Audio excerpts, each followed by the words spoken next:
I'm Matt Vincent, and you're listening to Lionheart Radio. Run it live.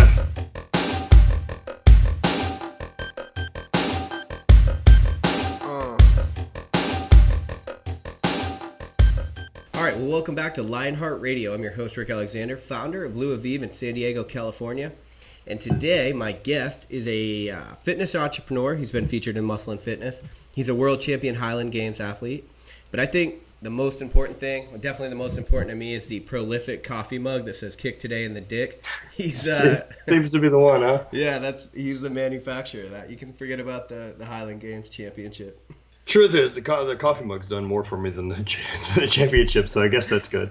Dude, I bought that thing months ago. It's really taken off, I feel like. That's awesome. I'm glad. That thing was something we didn't expect to go that well, to be really honest with you. And then it did, and we got a weird repost. Like, we made, I don't know, I think the first batch of them we made probably 150 or something like that. And then at that time I was working with Caveman Coffee, and I had posted a picture of 2 bags of coffee in the coffee mug.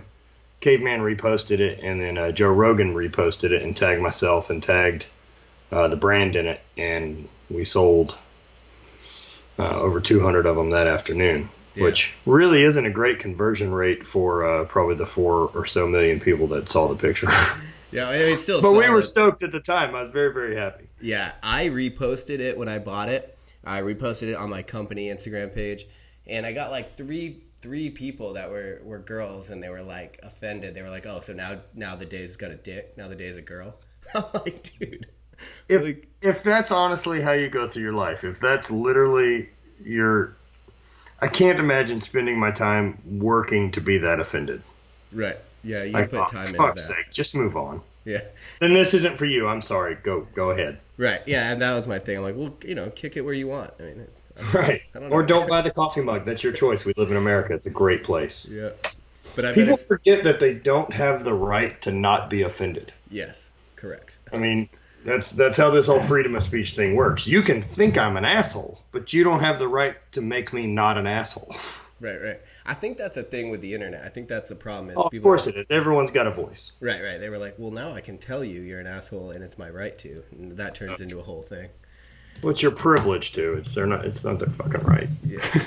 All right, so I'm going to try to not derail this conversation too many times. Yeah, no worries. That's how it works talking to me. Sorry. It's all good.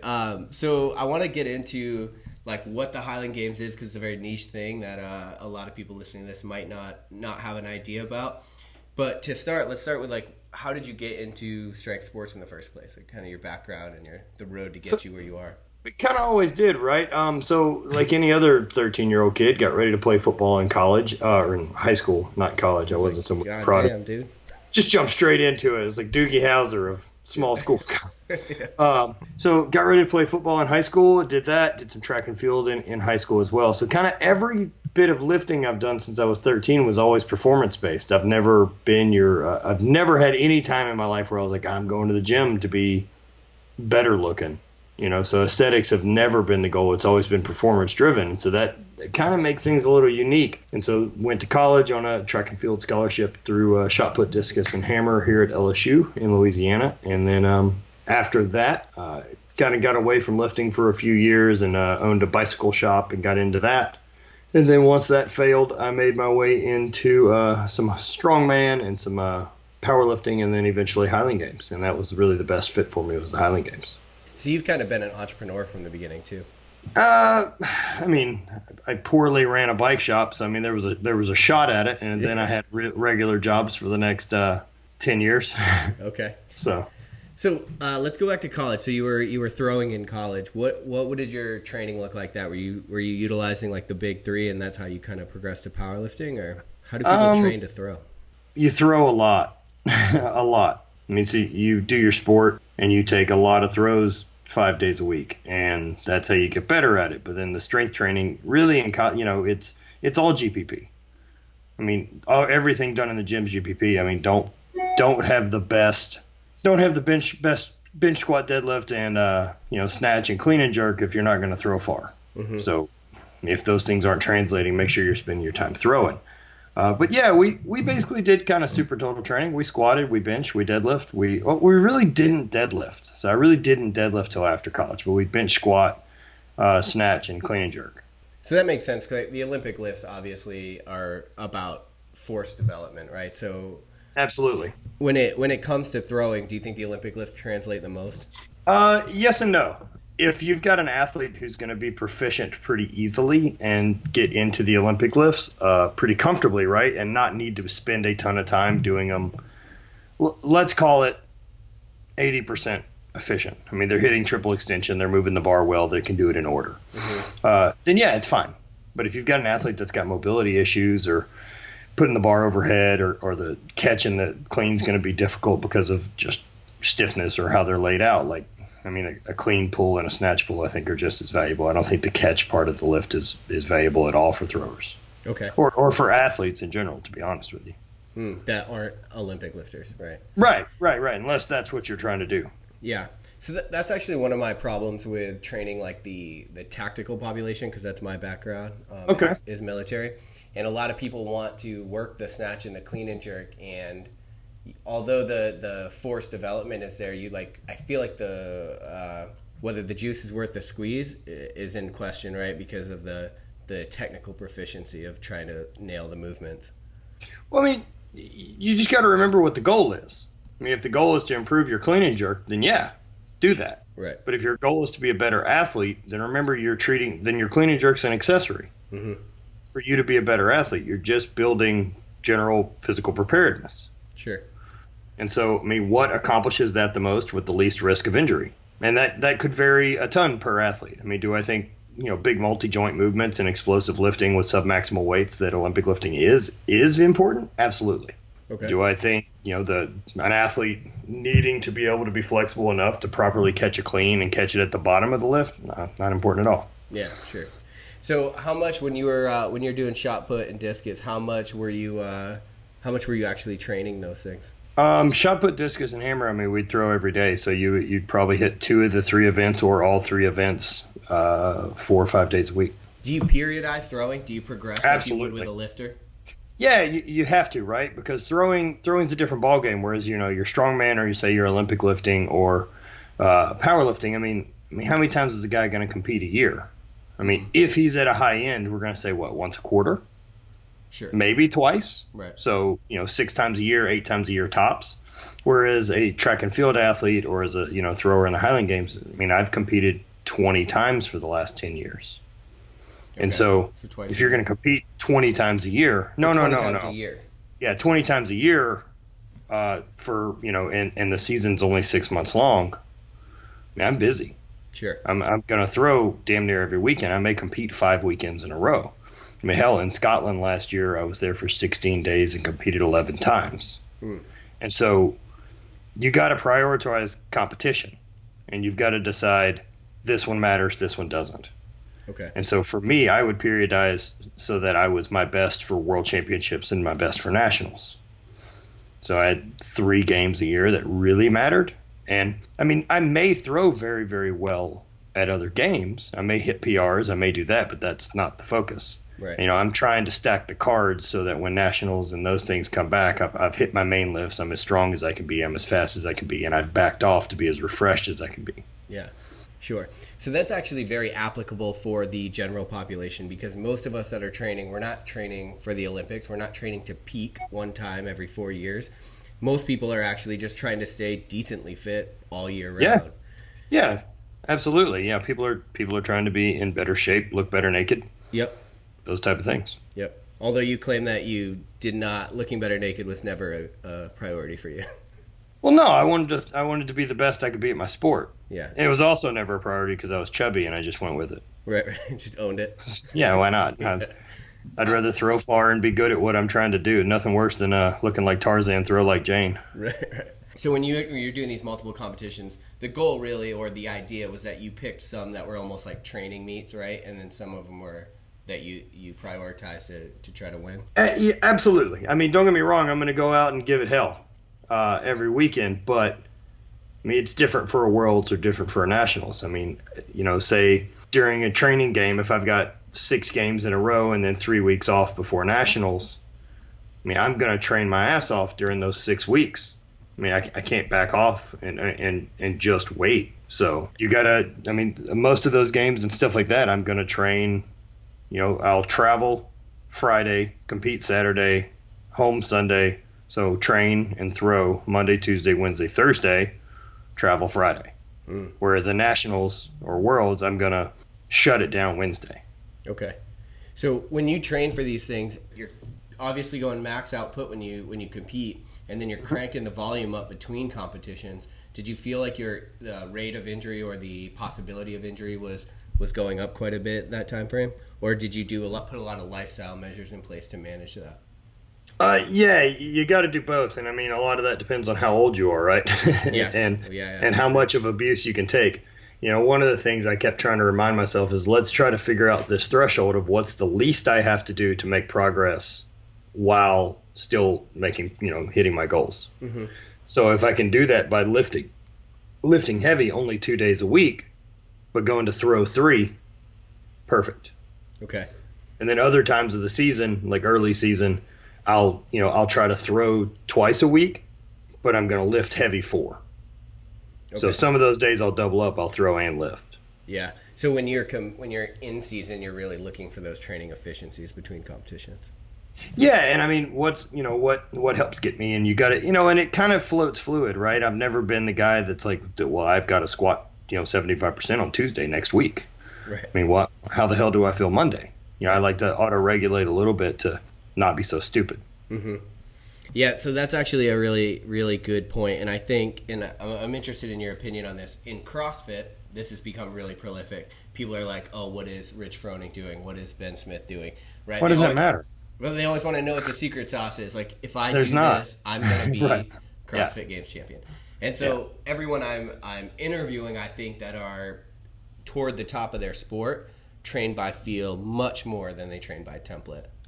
Yeah, absolutely, right? And I just, for the life of me, right, I know everyone wants the secret sauce and everyone wants a magic bullet, but the truth of it is, because CrossFit is something that everyone can participate in and share the gym with a Rich Froning or whoever else, right? You could be in the gym with them, and it's just a matter of like, damn, they can do more than I can. I just need to train harder. I mean, the truth of it is if I told you that my absolute passion was going to be, I'm going to dial in nutrition, I'm going to find the perfect coach, and I'm going to commit 100% of my life to pursuing a goal, which is me playing in the NBA.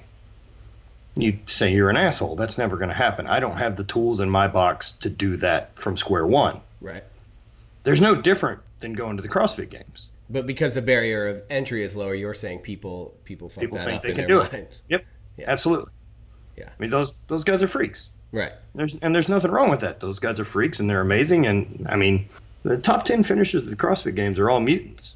Right. Yeah, absolutely. They've got the work ethic. And then, don't also forget too that while they are mutants, if they were really good at sports, they'd be playing the big 3, getting paid a lot for them.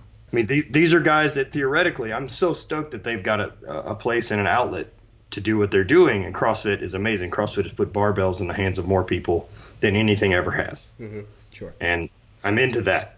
But it's like someone who's really, really good at the combine, but not necessarily a great athlete, player. Brady Quinn, that guy. Or Rich Froning. Rich Froning was a college baseball player. Yeah. If Rich Froning was a very, very good college baseball player, we wouldn't know his name. He'd be playing in the major leagues. Right. That pays a shitload more than CrossFit, and he didn't have to work out 4 times a day for it. Right. Yeah, you're right. You're right. Yeah. Well, but I think now too, CrossFit it's starting to level up and become its own thing among pro sports. I think. I mean, it's not the UFC, it's not Major League Baseball, it's not football, and it's not basketball. And the reason why is everyone can participate. Yeah. I mean, like you said, the barrier of entry is much lower, and so it's because the barrier of entry is lower. It's not gonna have those freaks. Right. Those freaks are gonna go somewhere else. Do you think, just based on your opinion, because you're in and out of the industry a lot, do you think that the CrossFit, the fitness movement that's exploded in the last 10 years and become this $4 billion economy, do you think it's leveling off, or do you think we're still? I think that we're seeing a first bit of plateau. Okay. And the only reason I would say that is the logical side of my brain says, why did the games move to Wisconsin? Well, it's to grow, right? To grow? Yeah, size-wise, like they couldn't fit as many people in the arena. I mean, it's not like there's not enough places they could find to do it in LA or San Diego or not Wisconsin. Right. Places that people don't have to fly to. Yeah, for sure. I mean, the people, if you want people to attend, and that's really what you were hoping for, you do it in LA. You do it in the major cities, not Wisconsin. And so what is your thought on why they moved? I think they got to a point that they're bidding it out to see what city wants to host it, and Wisconsin won the bid. The same way they do World's Strongest Man, the same way they do a bunch of sporting events, right? I mean, X number of people are going to show up. And so it doesn't have to be hosted in LA. I'm going to go with my theory that they outgrew the StubHub Center, but this is why. Because I want to shit on San Diego Chargers fans and tell them that they had to move into a stadium that was too small for people exercising.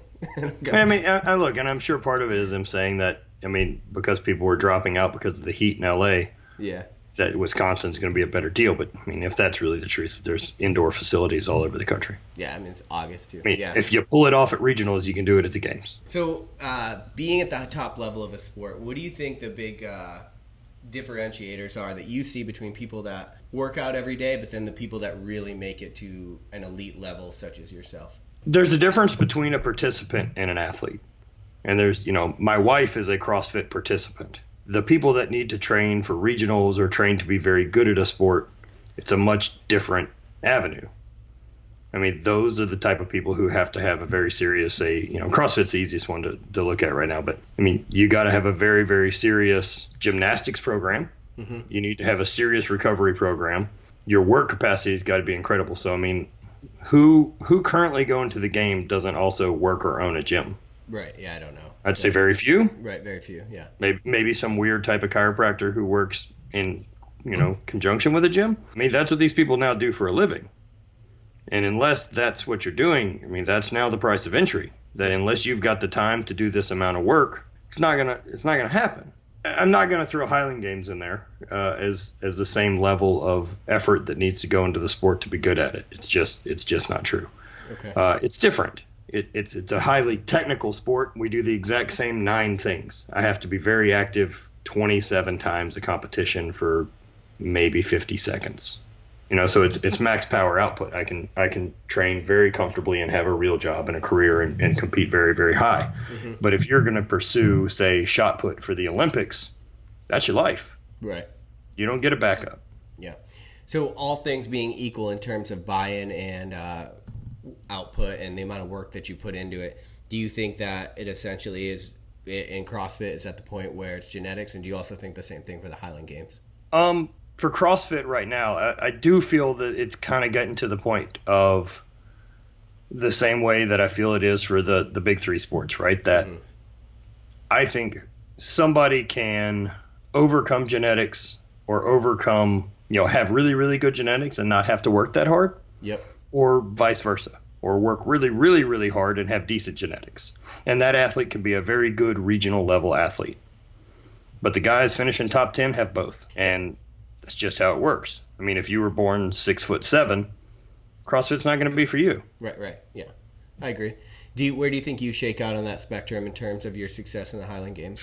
I've got some genetic gifts. I'm athletic. I've always have been. I do very well at learning new skills. I do very good with body awareness. I'm relatively strong, especially, and I'm an explosive as a thrower. I mean, but genetics wise, I'm hurt. So sure. I've punched my 10 years in. Yep. And there's guys who didn't get hurt who are still throwing far. So, I mean, I guess there's a ramp up there. Yeah. So I don't know. The way I've always looked at it, right, is the same guys who do well at the Highland Games are typically the same guys who were throwers. Most of us at the top of the Highland Games were collegiate throwers. And if you were a 5% better than me collegiate thrower in college, you could try to throw post-collegiate and pursue Olympic trials and go to the Olympics. And if you were 5% worse than me, you're pretty awful. So I was a very average collegiate thrower, and then this fit me very, very well. Sure. And got to work very, very hard at it and really reap the benefits of that. Do you think that you talked about like naturally having an athletic ability? Do you think that, did you start sports really young? Do you think that played into your proprioception and your awareness? And space? Of course, growing up and playing. I don't ever remember a time where playing sports was a choice. Not that it was forced, but we weren't going to be hanging out at the house doing nothing. Right. It was basketball season, so we're playing basketball. Yeah. Or baseball or soccer or football, all the way through elementary school. And then, it weasels down to the ones that you want to do and the ones that you're seeing success in. And so, by the time I got to high school, it was really just football and track. Mm-hmm. And then I got some offers to do both in college. Nobody was recruiting 6 foot, 230 pound slow linemen to any of the schools I wanted to attend. Yeah. And so track and field was a better fit for me. Yeah, I don't want to be that podcast that shits on the generation below them, but those days I think are essentially gone for people, because it was the same way when I was growing up. It was like my mom gave me like 30 minutes in the morning to watch whatever I wanted on TV or whatever, and it was like, get the fuck out of the house. Yeah, no, it should, right? But things are different too. I mean, my dad was a Boilermaker, so he worked a lot, and mom was a teacher, so mom was around at the house whenever we were home. She got off school the same time we did and was home all summer and stuff like that. So I think a lot of that plays in. I think family dynamic's different. I think you got two working parents all the time. It's a different ballgame. Mm-hmm. And not only that, I mean, we have dealt with a generation of people who are given participation trophies. I remember failing. Right. I remember being bad at sports in elementary school, and there wasn't anyone to pat you on the back. It was like, well, you guys suck. And there's nothing wrong with failure. That's what teaches people shit. Mm-hmm. So you were a part of the population that failed, and were like, essentially, like, you used it intrinsically to motivate you to do better. I'm sure. I'm going on a limb, but yeah, I didn't enjoy failure. Yeah, right. So I mean, with that said, that didn't go across the board. I wasn't a wonderful student. Right. I did enough in school to get by and not be bothered. That was yeah. That was my MO. I hear you. Yeah. But I'm just wondering, how many, now that we're in the participation trophy, how many more kids do you think are affected positively? So how many kids do you think would have gotten that, were labeled a loser back when you were growing up or I was growing up, and they were like, well, fuck this, I'm out of here, and then didn't? You know what I mean? Yeah, I'm sure. I'm sure that's part of it, right? I'm sure there's kids who aren't getting the correct amount of hugs / beatings. Right. And I don't know what that combination is or the answers for it. Clearly, whatever my brother and I had at home seemed to work for us. Sure thing. Yeah. Yeah, I don't know. I don't have kids, and I don't know what the generations under me are doing. I know that I'm not concerned with competing with the generation under me for work. Yeah. No, I'll do just fine. Yeah, that's fair. It's a fair assessment. Yeah, I'm just speculating too. I have no idea, and I'm on board with. I think there needs to be winners, and I think there needs to be losers, and I think that's what made this country great. The difference is you're not born one or the other, right? And that's the important message. It's a choice. Mm-hmm. At some degree. I mean, with that said, play to your strengths. This guy doesn't need to fall in love with basketball and decide playing the NBA is his only mission in life. Right. That's setting up for failure. Do the things you're good at, but do a lot of things to figure out what you're good at. No one owes it to you. Yeah, I mean, I was an instructor in a selection course in the military for a while, and one of the things that they looked at a lot for the kids that made it and the kids that didn't make it were whether their parents told them when they did well, you're naturally good at this, or whether they told them you tried really hard for this.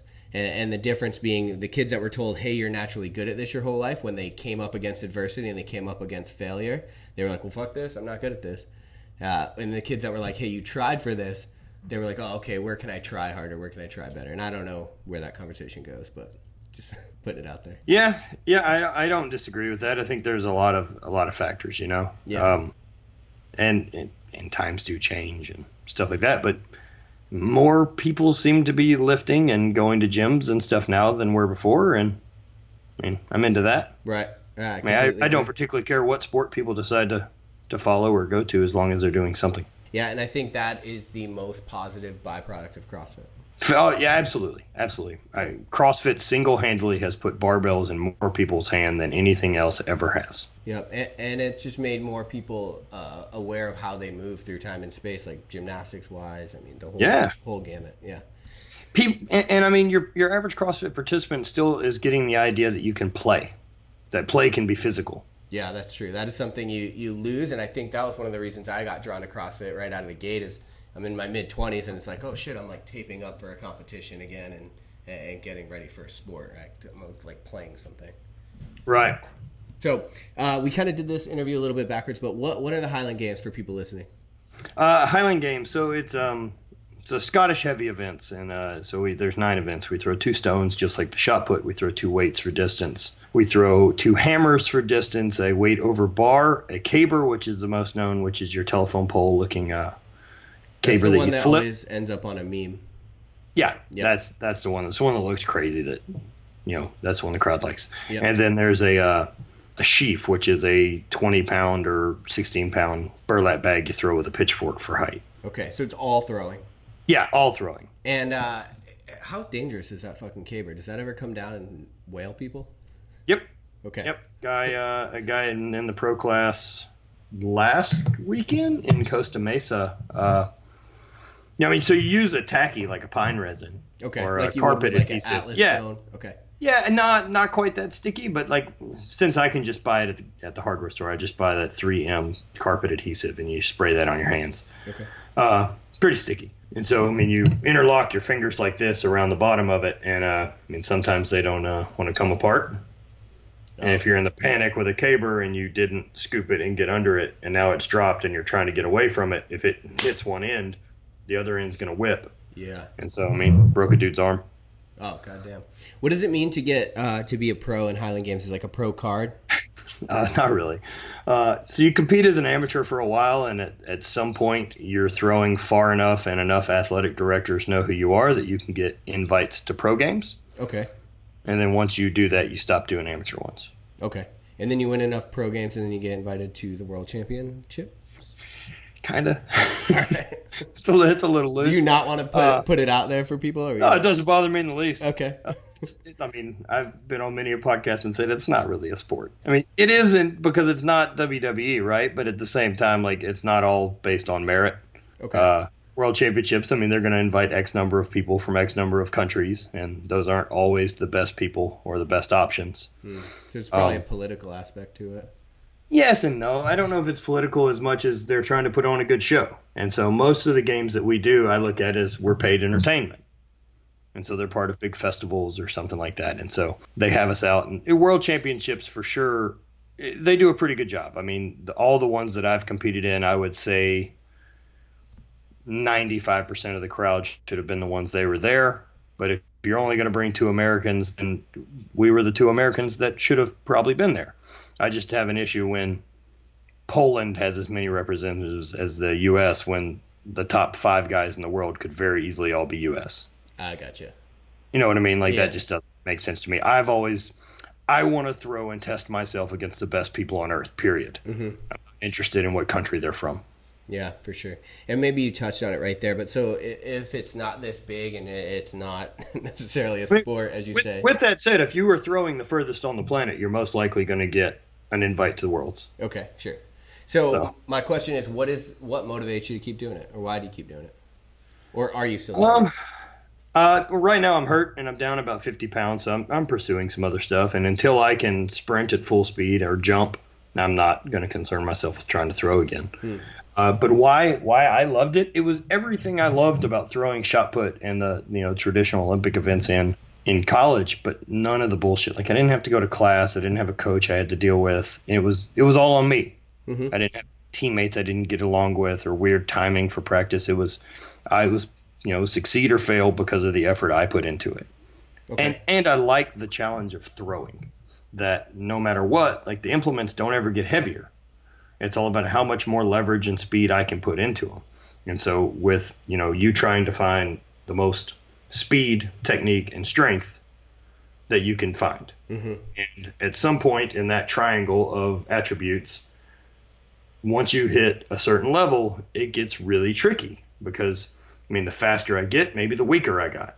Sure. Or if I spent a bunch of time throwing, I didn't spend as much time in the gym. Technique got better, but I got weaker. So it's always been fun trying to figure out where that balance is. It's like, does me putting 10 pounds more on, does me taking 10 pounds off, does me throwing 4 days a week or throwing this volume work better than me needing a 700-pound squat? Yeah, for sure. I think a way that people could probably relate to that is trying to find the balance between, like, strength and body weight. That's like a ratio that people tend to fuck with, right?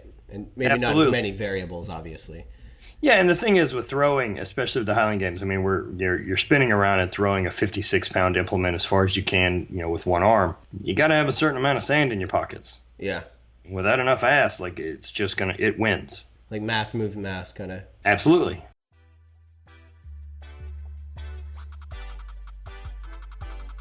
Hey fam, I wanted to take a quick break from the show to talk to you about an experience that I had and also a product that I created out of that experience to solve a problem that I had. So for 4 years, I was an instructor at a military selection program. What that meant is that I would run and I would swim with the students, and then I would also do physical training. And I actually designed a lot of that physical training, and it was more of, CrossFit-y circuit, body weight type stuff, running, push-ups, pull-ups, sit-ups, the normal calisthenics that you would see in the military. At that same time, I was also training for CrossFit myself, which means anybody who's ever tried to compete in CrossFit knows that getting really good at all of those different disciplines takes a lot more time than it looks like from the outside, maybe. At least it looked like for me. So once I got in, I realized, okay, I had to train 2 times a day or more in order to accomplish what I wanted to accomplish. Now, what that meant is I would have to train before work, then I would go to work and I would train with the students, and then after work, I would also train again for myself for my second session of the day. And of course, I tried to line them all up so that I wasn't just getting wrecked on all fronts, but that's a difficult thing to do. So for the most part, it was just a ton of volume, and it was really hard to recover. Now, in an attempt to recover, I started realizing, okay, I have to start making up for all of these different lifestyle factors like sleep and how I eat and my nutrition and my supplements. And so supplements was one of the first things that I went to. But I realized in order to get ready for the next workout, I had to eat, I had to take supplements that I couldn't, for things like creatine that I couldn't get from the food. And then on top of that, I was tired, so I had to drink coffee so I could get my mind right for the day, for the next workout. And it was really this like nightmare scenario where I was constantly trying to take things in just in order to stay even and feel okay going into the next thing. What I started to find is all of the supplements that I was taking off this shelf were chocked full of fillers. They either had things that I didn't want in them, or it didn't have enough of what I actually wanted in it. So I started researching all of these different supplements, and I started researching what was actually in the labels, and I realized all of these different fillers are chocked full of things like gluten that make me feel like shit. They would make me feel bloated, or essentially just, you don't want to have to recover from a recovery is what I found. I have enough fucking recovering in my life just trying to work out 2 or 3 times a day. So what I started doing is started sourcing and buying all of the raw materials myself for all of the products that I found had proven studies that were not backed by supplement companies. I mean, proven results like creatine. It helps with strength, endurance, recovery, and it's very studied. Very widely studied, I should say. So I started sourcing these materials, putting them together, and then taking them myself. So that way I knew exactly what I was putting in my body, and I knew that everything I put in my body was proven to work, at least on some level. And then I started giving it out to all my friends and all of my teammates that also worked out with me. And what I started to find is that there was starting to be a really big demand for this product. Now, giving it out, I realized that got to a point where I was working out 3 times a day, working in the middle of those times, and then I would get home at night and I would have to be in my garage and I'd be making all this product. So that just got really hard. So we eventually outsourced the manufacturing, and I told people, hey, you guys are going to have to pay me for this product if you continue to want it. And that's exactly what we did. So we outsourced manufacturing, we started calling it Lionheart Refuel, and we started selling it on a much bigger scale. So what you get in that is branched chain amino acids, glutamine, creatine. These are all things that have proven to help with the physical recovery. And then for that mental acuity piece, we put caffeine, ginseng, and guarana. Not a lot, not enough to make you buzzed, but just enough to make you kind of have that alert feeling and feel good going into the next workout. So it's nothing on the level of a pre-workout, but more of just a help lift you up once a difficult workout puts you in a mental deficit. So if you guys want to check that product out, you can go to www.lionheartrefuel.com and use code RADIO so that we know you're a listener of the show, and you'll get 10% off. And I really appreciate you guys taking the time to listen to this, and now we'll get back to the show. All right, thanks. Do people drink in the middle of these events? Isn't there like a whiskey toast? I don't know that whiskey. There's a whiskey toast occasionally.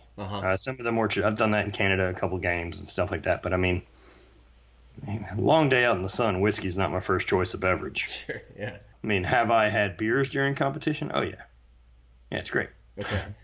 So when I was on deployment, we started this thing called the CrossFit drinking games. And, that sounds good. And I don't want to advocate it, but I do want to talk about it a little bit. I've seen videos of you deadlifting and drinking. I wonder what were some of the workouts you did? It was never like that. I mean, any of that's always just been a goof, right? I mean, I've I have been inebriated and chose to lift barbells before. Yeah. But it was never, I'm not Chris Duffin. It was never, I thought I'll have a drink and that'll help this workout. Like it never does. Yeah, no, of course not. True, and that's right? not what I'm saying. I've drank and had some, done some deadlifts. I've drank and thrown sheaf. Usually by the time we get past lunch and on to caber, I like having a beer or so in me. It usually knocks nerves down a little bit and keeps you a little bit calmer for throwing. Because as soon as you're tight and trying to throw far, you're going to be terrible at it. Being a little loose and having a little less gives a fuck. It seems to help. Yeah. I want to suggest a shot of beer and a clean and jerk every minute for an hour. Clean and jerk power hour. It's awful. No, it's fucking awesome. I'm telling you. Well, wait. So we started at 135 and I've done it up to 185, but I felt like it was getting a little sloppy. But here's the thing: you start off for like 15 minutes, you like feel bloated and shitty, and then you hit like a Superman phase from minutes 20 to 40. Yeah. Yep. And then you're like, dude, I'm gonna do this for 2 hours, and then you hit minute 50, and you're like, all right, let me get me the fuck out of here. I hate all this. Yeah. My attention span's probably not good enough for an hour. Right. So we go for a sweet 10 minutes. We'll go harder. Yeah, I've done it with pull-ups. I've done it with snatches. I don't know. Anyway, I was trying to figure out what you did because I've seen videos of you online doing something like that. Yeah, I play around. I think I challenged a girl to a deadlift contest one time while we were drinking pretty good. I think that's the one I saw. But I could out deadlift her one-handed. Oh yeah. So showed her. What injuries did you get? The really only injury I've ever had has been with my knee, and I tore an ACL in college, and then got it fixed, and then retore it in 2000. So first tear would have been like 2001. Got it fixed, and then retore it in 2005 or something like that, 2007, and then just rolled on it for 10 years without an ACL competing. You don't really need one. Sure. They're overrated. Sure. It's just a seatbelt, basically. And I don't know if that's true. Nah, me neither. I'm not a doctor. Yeah. Did you just keep the rest of the knee intact? So eventually the knee gave out. I tore a meniscus, got that fixed last March, finished my season, and then knew that I needed to take some time and do a bigger surgery to fix the ACL, fix the meniscus, pull out some garbage, and then try to clean up and fix the cartilage, which is the Oates procedure, which we did as a transplant of cartilage, and that's the one that's the really big rehab that I'm kind of coming back from, limping around on. Yeah. Okay. So let's talk a little bit about the mindset trying to come back from an injury. Are you trying to once again get to the same level in the Highland Games? Nope. It's not the goal yet. Okay. The goal is to be pain-free. The goal is to run. The goal is to jump. Is that a strategic goal because of mindset or? Well, there's no point in trying to be top of the Highland Games if I can't do those things first. So one step at a time. And so, I mean, that's part of it, right? And then the other part of it is I've spent 10 years competing at a high level in the Highland Games. I'm not sure what new lessons or life experiences the Highland Games really offers me. Ready to do something else. What do you think that thing's going to be? I want to travel more. I want to experience some new stuff. I want to make more YouTube videos. I really enjoy doing that. And I really want to the message I want to kind of push across is that, a strong life's a better one. I mean, the barbell will always be a consistent for me. That's never going to go away. Strong will always be a consistent, but I don't want to feel so fragile. I don't want to feel so, well, shit, I got to train tomorrow. Otherwise I can't, this isn't going to line up or that's not going to line up. And I did all those things. I got to compete at a high level in a sport that I love. Mm-hmm. And now I want to be able to go on a hike. I want to be able to go ride my mountain bike. I want to be able to be capable of doing those things if the situation presents itself and not say like, oh, I don't know. Right. So you mean like stronger as in not maximal strength, but just resiliency in life? Yeah, harder to kill. Yeah, for sure. Something I've been experimenting with is cycling stress like you would progression in a lift. I mean that like by sleep, what you eat, how much movement you get through the day. Like I find that you can do progressions of the amount of stress that you have throughout your body. Maybe I'm talking out of my ass, but you can. I'm listening. I'm curious. Yeah, I know. So you can do you can progress. So like the amount of movement you have throughout the day, like you could do a 3-week progression on the amount of stress you inoculate in your body, and then you can deload just like you would with lifting. And by doing that, you make yourself more resilient. It used to be if I didn't get 8 hours of sleep, I was a son of a bitch to be around. And now I feel like legitimately, because I'll stack a whole bunch of business interviews and stuff. I'll stack competitions. I'll stack these things, and then I'll deload. And I feel like, no, I legitimately can move through life. Catch back up. Yeah, for sure. Yeah, look, the human body's amazing at adapting to whatever the main stimulus you're going to put on it. And so, I mean, if you want to sleep 6 hours a night, you can get real used to sleeping 6 hours a night and function totally properly. Yeah, for sure. I mean, it's going to be a long time probably before I'm a guy that does well on 8 hours of sleep. I just don't. On 8 hours? Yeah, I'm just not an 8-hour sleep guy. I sleep for about 6.5. Okay. Yeah, that's good quality to have as a business owner. Well, that's just when I wake up. Yeah. I don't use an alarm clock, and then once I wake up, I just get up and start going. I mean, I don't have a problem going to bed at 9:30, but I'm typically going to be up, between.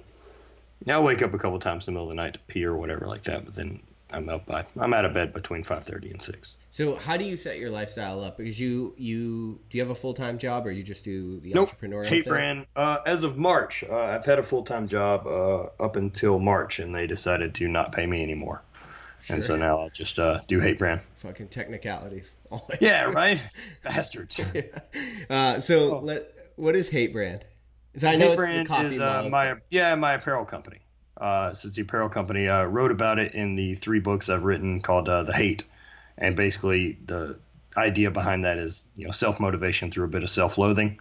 Not listening to your own bullshit, not listening to your own, well, I deserve a week off, or, I should probably not train today, or I should not get up and have these meetings. No, I'll sleep in. Like, no one owes you shit. Sure. And if what you want is success, or what you want is to lift more, or what you want is to be in better shape, then that's in your ballpark. Mm. And until you're going to be able to do that work and push yourself, stop complaining about it. And so what does the hate come in? The hate part of it is something my brother and I had spoke about a long time, and watching different athletes, right? And the best one I always think about is your Jerry Rice, your guy that is on top. And then you always hear stories about this work ethic that Jerry Rice had, this always up going to run hills and going to run different routes, and just the hardest fucking working dude on the field, right? Mm-hmm. And I mean, that dude hates himself more than you do. That dude ain't satisfied at night when he goes to sleep. He's got work to do, and he's the best. I don't know how much you're patting yourself on the back, but I've never been comfortable with it. Yeah, no, absolutely. And you think that comes from hate more than it comes from self-compassion? Not to get too philosophical, but I would say there's a little bit of not being complacent in where you're at. Yeah, that's driven with not liking what you're seeing in the mirror. Yeah, for sure. Definitely. If I was complacent, I'll go sit on the couch and play Xbox all day. I'm super good at it. Right. I really like the branding of HVIII brands. I did have a girl ask me to borrow my HVIII mug. Yeah, I've heard it too. Okay. I've had plenty of people who've actually bought it and then later hit me up to say what it actually is, which is fine by me, I guess. Yeah. As long as that's really that idea, is the idea that, you're willing to. We can't pick our genetics. We can't pick talent we have in things, and I don't know how much I believe those things can be coached, right? I don't think you can choose to be 6'6" or 6'10", or choose to be able to be a guy that can throw a 90-mile-an-hour fastball. Yeah, probably not. But I can choose to outwork you. I can choose to show up on time. Mm-hmm. I can choose to show up and do the work that needs to be done. I can choose to be creative. I can choose to not miss meetings. I can choose to do all these things. And I can do those instead of saying I'm going to be lazy today. Yeah, fuck yeah, I agree. I'm gonna be dead relatively soon. It's something. I'm 34 years old, so let's say I've got a sweet 50 years tops, most likely. Max, right? And till then, pedal down. Yeah. Well, what are the books that you wrote? What are they about? They're all training based. So the first one I wrote was Training Lab, and it was basically a block periodization program for the Highland Games. And so it kind of lays out how you should run a full season, or basically how I run a full season. After that was Throwing Lab, which is your how to throw. So it's a step-by-step with pictures of all the events and what drills you should do and the rules of the sport and blah, blah, blah, blah, blah, and how to set up throwing practice. Yep. And then Strength Lab was your gym rat version of Training Lab. You just want to be stronger and more explosive? Here's your program. You don't have to throw. Gotcha. You should. You don't have to. Okay. Yeah, I think the first one's really cool because there's probably a lot of people that have maybe wanted to try Highland Games and have no fucking clue where to start with that. Well, of course, right? there's a reason that the guys are good at Highland Games were also throwers in college. I mean, it's basically cheating. Yeah. We've already got an 8-year head start basically because we threw probably in high school, and then you threw in college, and then you moved to the Highland Games. So I already know how to move and generate force, and I've had a real coach. But how to actually exactly, and how to develop a program of how to peak and back off and realize that I can't peak for 20 weeks. I can peak for 3 tops. Understand the difference between speed work and strength and power. I mean, max strength is important, but me grinding out a 700-pound squat for 2 seconds doesn't translate to me throwing something that weighs 56 pounds. That hydraulic strength doesn't mean shit. Right. I got to be able to go. I need horsepower. I need to be able to move the bar at a meter a second. I mean, what's the heaviest I can move the bar that fast? Yeah, and you need to develop it from a dead stop, which is that too. Yeah. And I need to throw. And just recruiting those muscle fibers over time, I'm assuming it takes a lot. Yeah. I mean, it's just going to take a lot, right? I mean, there's a lot of moving parts in one of the throws, and until you're proficient enough to transfer X amount of your strength to it, get better at your sport. So for high school football, I did the same. I think it's the same shit program everybody did, the bigger, stronger, faster program or whatever it was. Sure. I've done it. Yeah. So from starting there to where you are now to where like you've trained with, you were just on the Mark Bell podcast and you were with Kelly Starrett and those guys. So going from that full spectrum of training, how have your training methodologies or thought processes kind of changed over the years? So, a lot of it based on what I did in college as far as an athlete goes. And so I knew how to periodize to throw and how to back off and how to peak and when speed work needed to be added in. And so from that skeleton, really, I added in what I enjoyed and what I got the most progress out of from my years of strongman, my years of powerlifting, and my years of, I spent some time doing West Side for Skinny Bastards. I spent some time doing a conjugate program, and there's great parts of it. And then there's, great parts. There's good parts of every program. And the program that always spoke to me most as an athlete was for sure 5-3-1. And so being around Windler and getting that type of influence, that's really what I felt was great for throwing. It just needed Olympic lifts or some type of full body explosive movement, whether that's going to be a snatch pull or a clean pull, like I said earlier. Yeah. And the only thing Windler doesn't have that I really like are those and the push press instead of a military.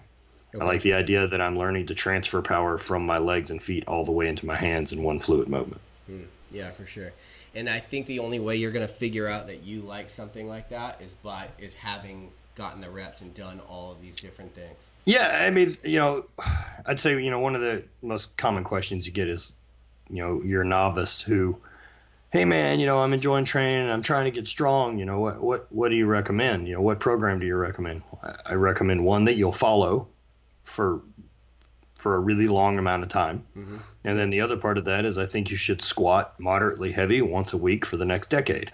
You'll be fine. The rest of it will fucking figure itself out. Yeah, that's something that Brandon Lilly, we just aired his episode a couple weeks ago, but that's one of the things he said too, is he was like, elite lifter is going to get fucking stronger, and it doesn't matter the program that you would have put before him. Like he was like, I was going to be an elite lifter no matter what program I did. Right. Yeah, it doesn't matter at all. I mean, I trained with Gary Frank for a period of time, a power lifter, and Gary's program was 52 weeks of heavy geared singles in bench shirts and squat suits and stuff like that, and it worked really well for Gary because Gary's a freak. Mm-hmm. Right. It worked well for his athletes until they turned about 22. Yeah. And then they broke. Right. And then they broke. But it worked for Gary because he's outside the bell curve. Yeah. And anything would have worked for Gary. But yeah, I mean, people put a lot of weight on the X's and O's of programming. And to be honest, I mean, as long as the 80% of your program is there, some type of linear progression, and you're going to bench, you're going to squat, you're going to deadlift, and you're going to press overhead of some sort, going to be fine. Yeah, I completely agree. And then after that, it's putting in the work, right? Yeah, which one works for you? And it's no different than diet. What diet? I mean, your program is really similar to the way I look at dieting. What diet should I do? The one that you don't hate, that you're going to follow every day. Which one can you do for the next 8 months? You'll be fine. I don't care if it's keto or it's going to be, all carbs and no fat like a bodybuilder, and it just doesn't fucking matter. Which one can you do consistently and stay in a deficit? You'll lose weight. Yeah. Right, a caloric deficit. Right, exactly. That's it. You got to be in a caloric deficit. Done. Yep. Yep. And then, and that's one of the reasons I tell people, like, sometimes people come to me with these fad diets, like, as a coach, and I'm like, I always say, like, yeah, fucking do it. Like, just, like, do something, learn what works and what doesn't work for you, and then from there, you're not going to stick with that, whatever fad bullshit that is, but you'll probably come up with some amalgamation of it, hopefully, if you're committed and you put in the work. I mean, we're all a big, the compilation of the experiences we've had thus far, right? Yeah. And I mean, some truths speak for everyone. You want to lose weight, be in a deficit. You want to gain strength, you're going to have to lift heavy consistently for a really long time. What actually gets you there is going to vary a lot per person. I mean, if I've got hell, a guy with one leg doesn't get to do the same program I do, but that doesn't mean we both can't get strong. So that's actually a perfect segue to the Lionheart Kicker, which is the final question. Based on everything that you've done, all the experiences you've had, it can be based in life or it can be based in training. If you could give blanket advice and we're guaranteed that it would be translated to every language and everybody would hear it, of course they might not all follow it because you can lead a horse to water, but what would you tell people? The small details don't matter. The small details don't matter at all.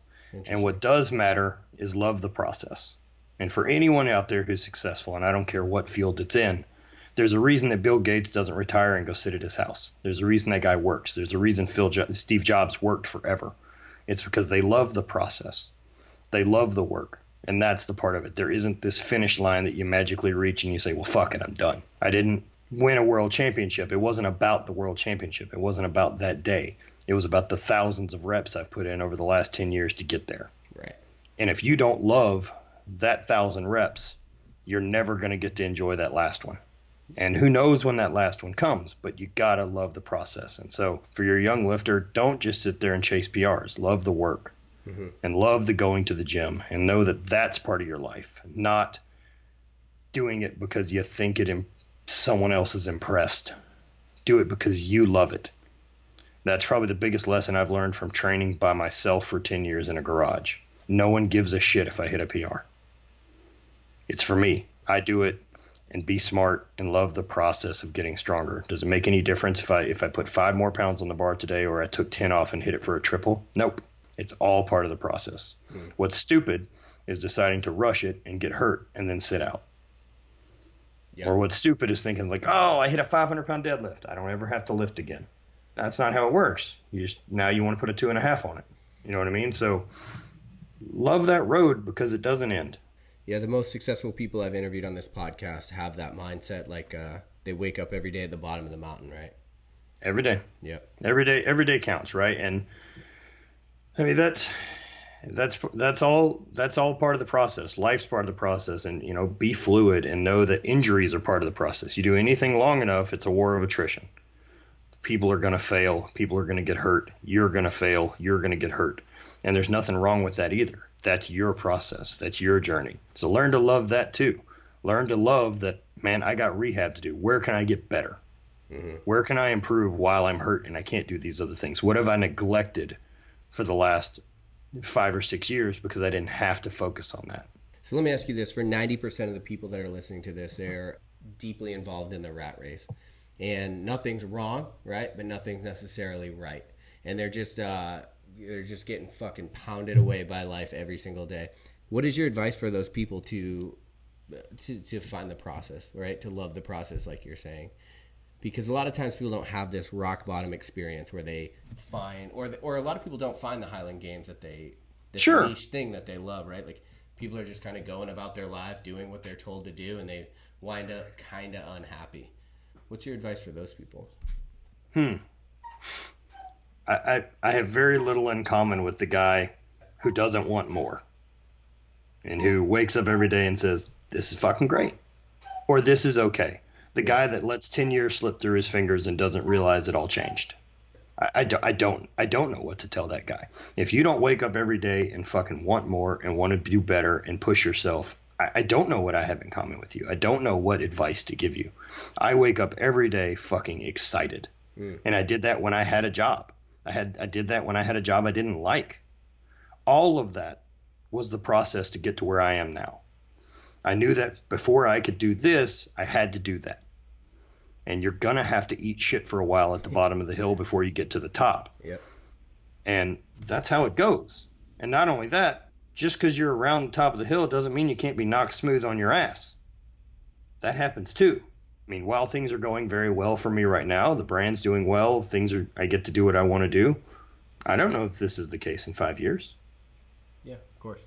Yeah, nothing's guaranteed. Nope, nothing. Right. No one owes me a damn thing. Damn sure not success, and not just because I work hard. Yep. So, I mean, that guy, I don't know, man. Find passion. I just can't imagine. Some people are going to be that dude, right? Simply based on numbers, most people are going to be average. Right. Correct. But there are some things that you can try to do to try to understand philosophically what makes you happy and pursue it. And I don't mean that you need to decide what makes you happy is knitting, and so you need to start a knitting business. It's cool to have a hobby. You can have a hobby that doesn't pay your bills. It's called work. Find a job you don't hate that pays you enough to do the things that you want to do in your spare time. That was what I did for 10 years. Mm-hmm. I didn't hate it. I was relatively good at it. I mean, I wouldn't have left that job had they not let me go. Right. You know? Yeah. It was a good job. Right. I still got to do the things I want to do in my spare time. You're not sure how to get to that point? I mean, most people work 8 hours a day. Let's say that's a safe number. If you're working more than 8 hours a day, someone's probably paying you well, or you're 22 and you're an idiot and you're 22, and congratulations, you're 22. Just give it some time. You'll get there. No one trusts you yet to give you responsibility. So you work really hard for 8 hours, and then when you get off, spend the next hours working really hard on the thing that you want to do, and then sleep. It's good. It's straightforward advice. I think a lot of people need to hear it. Spend 8 years developing a craft. Spend 8 years trying to be good at something. Or your 8 extra hours a day. Stop fucking watching TV. Hell yeah, dude. Well, hey, thanks for being on. I really appreciate it. For people that are listening to this and they want to follow along with your journey, support what you're doing, where can they do that? Best bet's probably YouTube. Okay. YouTube's probably your best bet to find me. Matthew Vincent is the easiest way to look up my channel. Okay. Are you doing the Drifta Lifta thing anymore? Yeah. Yeah, I am. So we film that about once a year, right? That's the one that actually costs me money. And so we leave Thursday for Iceland. We have 8 of us going to Iceland for 10 days. Nice. Yeah, it should be really good. Cool, man. All right. Hey, thanks for being on. I really appreciate you taking the time, Matt. Cheers. I appreciate it, Rick. All right. Thanks, brother. Thanks, guys. Thanks. Thanks for listening to Lionheart Radio. I hope that the information from today's show will make you fitter, happier, and healthier. For the show notes of this episode and every episode, head to www.lionheartrad.io. Yep, just like Lionheart Radio. And please, if you have the time, head over to iTunes and give us a 5-star rating. It really helps us to know that we're on the right track in delivering you reliable information and value. As always, feedback is welcomed. If you have any comments on the show or would like to suggest a guest, send me an email at rick@luavive.com. That's LUAVIVE.com. Thanks for your support, and we will see you next time. Bitch, I feel good. Don't I look stupendous? My shine is so endless, and shit you can do to end this.